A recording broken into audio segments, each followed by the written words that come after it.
Welcome. We're glad to be worshiping with everyone in this virtual way as we have called our worship service in person on account of snow. Hopefully you all are staying warm and cozy until you have had enough hot chocolate and tea to go outside and play together. So let's join in worship together this morning. Things are a little bit different. We have some different elements that'll come in and out at different places, and we're using some other songs that we've had recorded from our folks before. So just relax, sit into it, and participate together. Let's have a call to worship, and this can be a prayer where you can look along with us in the e-bulletin, or you can just listen and be fed.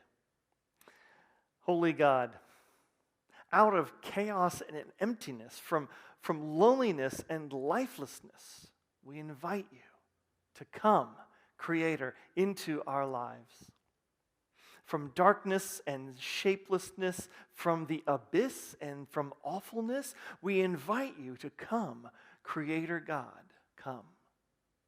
From fearfulness and hopelessness, from weakness and dreadfulness, we invite you, come, Creator, come. Amen.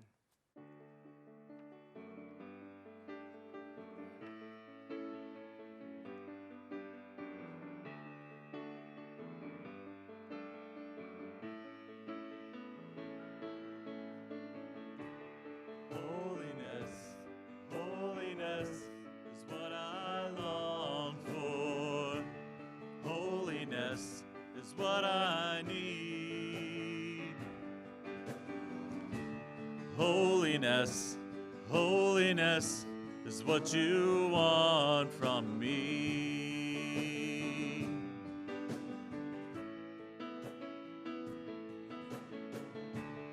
Holiness, holiness is what I long for. Holiness is what I need. Holiness, holiness is what you want from me.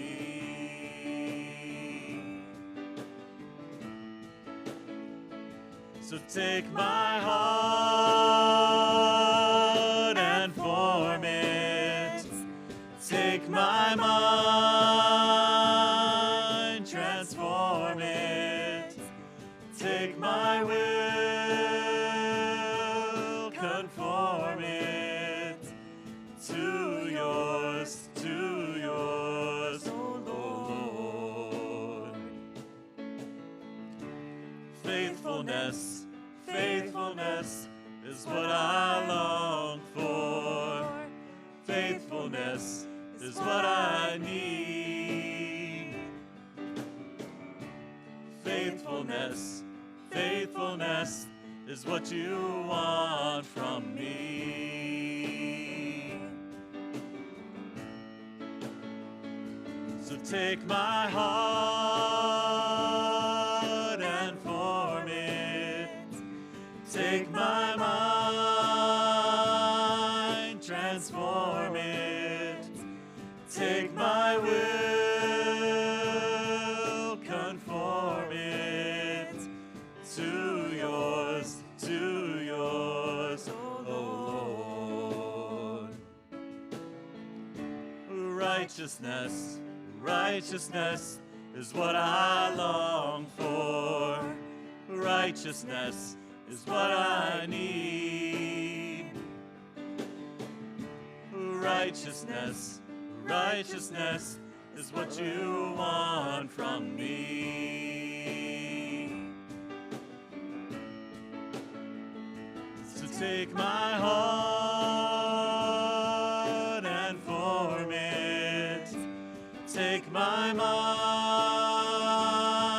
transform it. Take my will, conform it to yours, oh Lord. To yours, oh Lord. Christ be our light, shining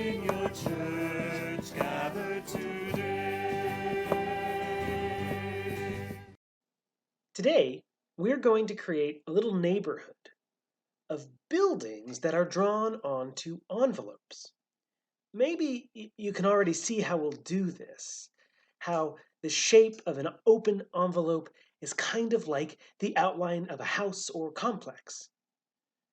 Start by turning one envelope into a house.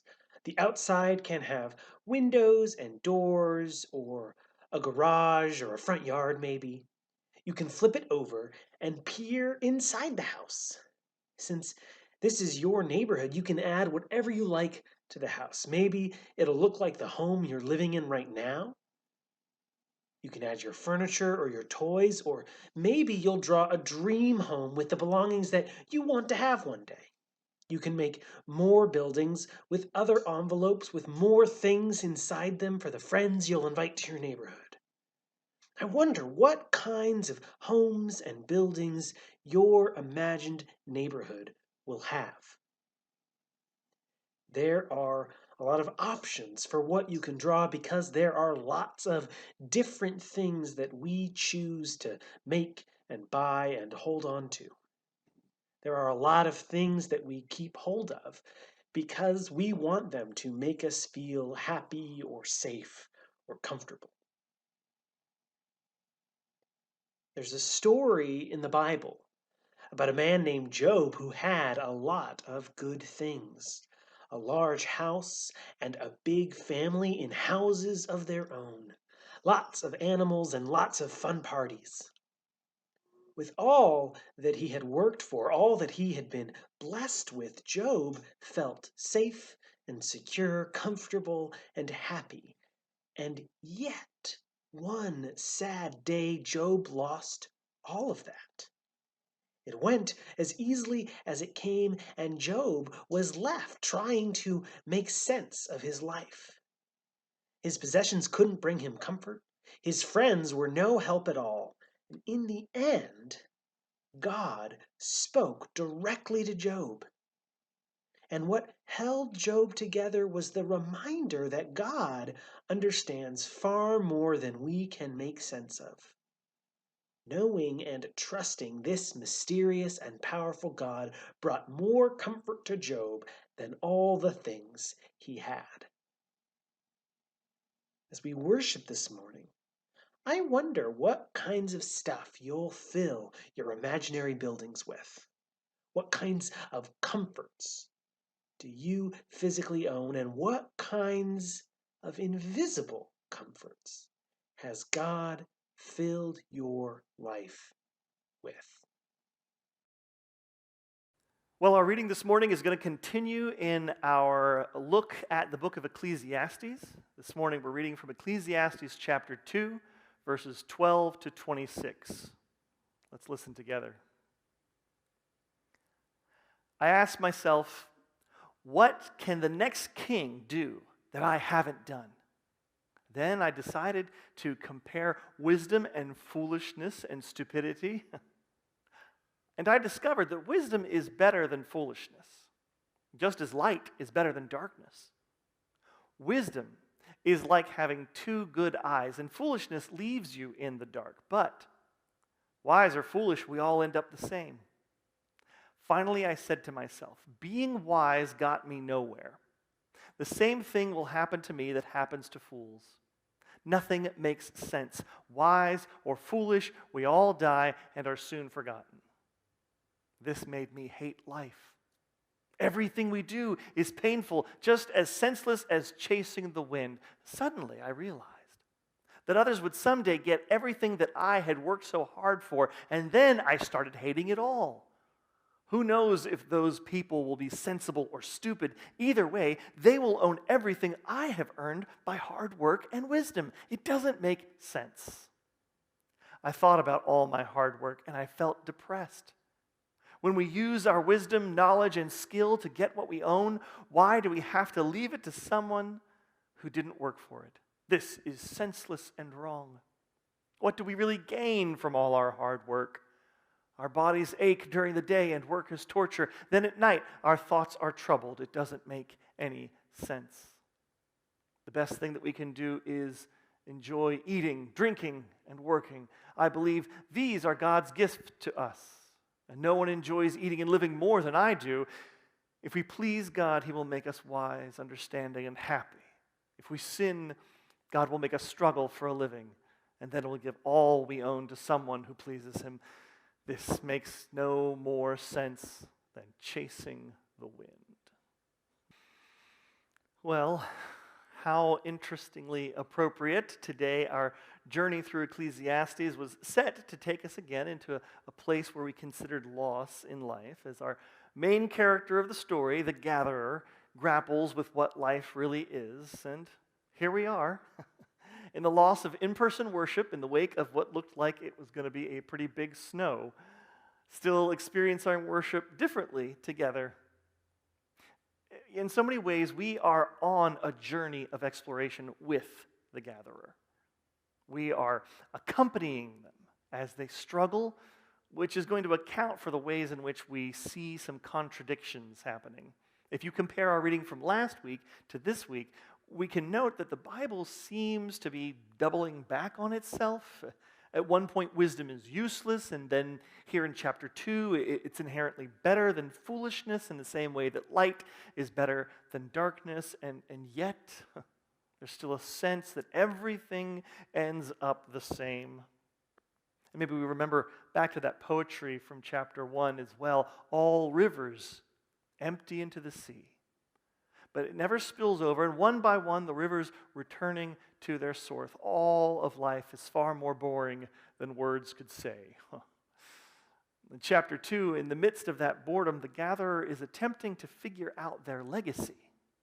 There is a lot of focus on no matter what you do, you can't control the world. You can't control your teachings after you die. You can't control your wealth or anything that you've created. And it lends itself maybe to the modern era, where so much of our law and our practice surrounding our deaths seeks to exert the same kind of control. Advanced medical directives, or having a will or an estate, or having someone already labeled with power of attorney. So many ways that we can try to control things from the other side of our lives. I think it's, at its best, these practices are a measure of hope and care for the people that we inevitably leave behind. But in the context of this journey through Ecclesiastes, I think the gatherer wants to see that as control. And at the end of things, essentially, it is meaningless. There are always other ways, lawsuits that could be filed, and even if you work very hard to get the things you want into the people's hands that you want to be in, there's no controlling what that person does once they have it. Wise or foolish, we'll all be forgotten. Our memorials will crumble. The people who knew us will also eventually be gone. A few years ago, Daniel Caesar had a song out that was called "Who Hurt You?" And the sentiment became a meme pretty soon after that. And I would like to ask the gatherer that as well. Who hurt you? Doesn't it feel like that? All of these emotions, this perspective that's coming out of this sense that we have here that in some way he's been hurt, some injury, some grief. And this is the way that he's choosing to deal with it. It doesn't seem healthy. I think the gatherer or the author behind this has wrestled with grief. I think there's been some loss in their life that's inspired this work. I think that living after loss has taken this shape. The idea that things are meaningless, that being wise doesn't ensure a legacy, that foolish people and wise people will end the same way. That is the undercurrent here, and maybe it's familiar to us. In Scripture, there are many places where grief is a part of the condition of the biblical character. Job certainly would spring to mind. A person who lost everything in their life and spends chapter after chapter with his friends trying to understand it all. I've mentioned before that this is the oldest story in the Bible, the first thing that humans created and put into story as they were gripped with their faith in God and actually living life. It's the basic structure of the human condition. We are mortal, infused and beloved of the immortal. We live our lives straddling this cosmic duality. Still, all of us have a 100% chance of dying, which is a cheery thought on a snowy day, right? As Christians and as people who share our faith, who are in a church family together, I believe that it's part of our role to talk about the uncomfortable, to make it comfortable, especially in the context of Ecclesiastes. Not to dwell only on the uncomfortable, but in seasons and in places to do this is spiritually healthy for us. Is it true that usually what we do is to find people that align with each other, who share the same griefs, cancer groups, bereaved spouses, and so on? And those are good, and they can be places of healing and hearing, but is there also a sense that when we encourage these things, we're also in some way isolating the people that have had these experiences, so that people that are grief adjacent don't necessarily have to hear from people who are grief stricken? So let's live uncomfortably together and get more comfortable with something that is, as the gatherer says, inevitable. I think that we see mostly in this chapter a person who has had grief and is looking to move on. Do you hear that? Where he talks about, I can't wait to move on from all this. Certainly in terms of the pandemic and other places of grief, maybe we feel that too, but there's this moving on language. The gatherer is looking to do this from whatever happened that made them realize that their work would go to others, the end result being the same. The answer for the gatherer in this is to move on, to be merry, to enjoy whatever the rest of life has to offer. As we read this, maybe we can get a sense that this person, this king, wants to measure life in terms of the really, really good. Look, I can eat and drink and be merry and stand in my wealth and insulate myself from the ununderstandable. Nothing really matters, but this moment, let's live in this moment and be happy and count that as good. This isn't the picture of someone who's dealing with things in a healthy way, surely. These aren't the actions of someone who seems put together in terms of seeing their own mortality. Maybe we've known those people or had some of those seasons in our own lives when we just ignored or compartmentalized and we were merry. I certainly have done that. In retrospect, a lot of that merry time was pretty hollow and it didn't really help. As a pastor, I've seen a lot of grief and lots of joy too, but we get the full human experience. I've done a lot of funerals, and this past week as I was writing, I was reminded of one of the funerals I did in which we were set to remit the ashes of a beloved father into the ocean at one of his favorite spots on the pier.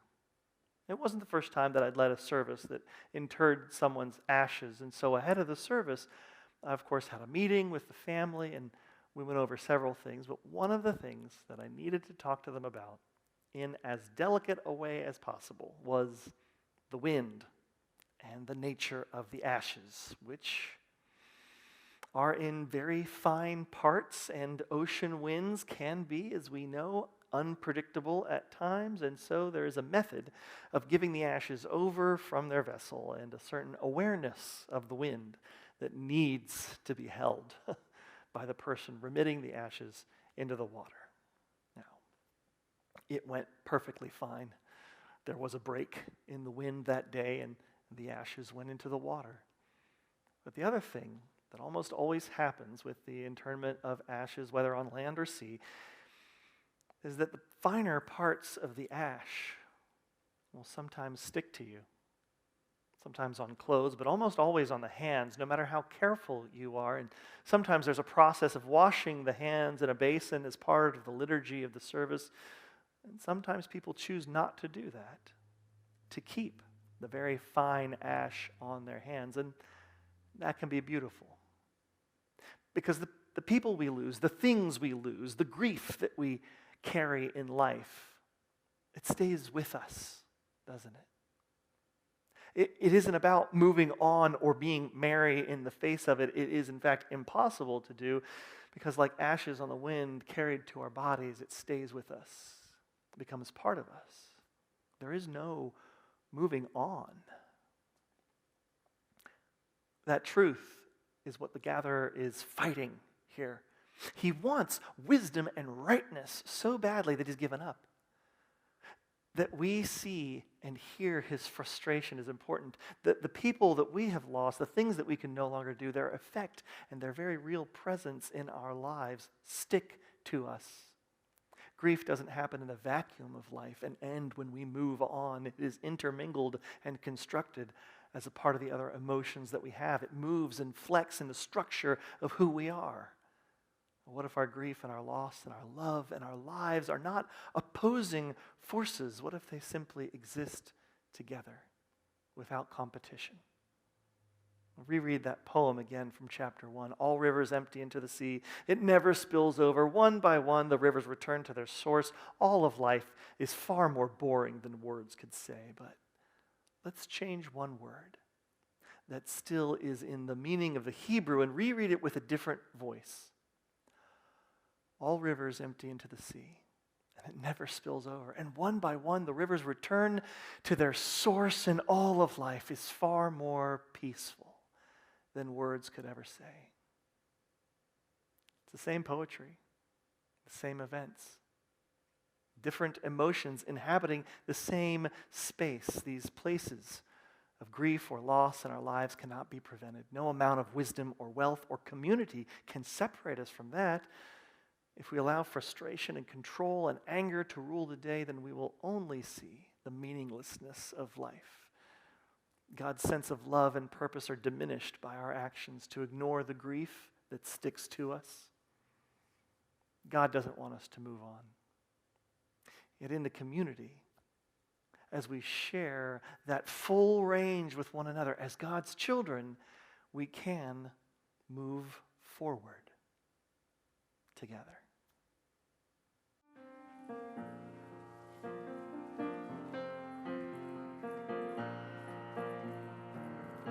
I love you, Lord. For your mercy never fails me. All my days I've been held in your hands. From the moment that I wake up until I lay my head, I will sing of the goodness of God. I love you, Lord. Oh, your mercy never fails me. All my days I've been held in your hands.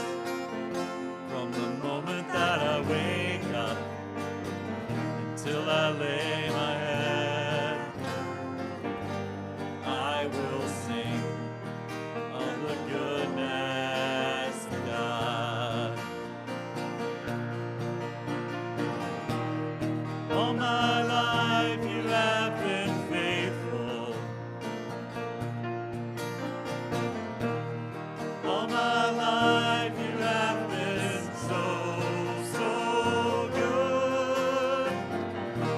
With every breath that I am able, I will sing of the goodness of God. I love your voice. You have led me through the fire and darkest night. You are close like no other. I've known you as a father. I've known you as a friend. I have lived in the goodness of God. All my life you have been faithful.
Friends, thank you for worshiping with us today.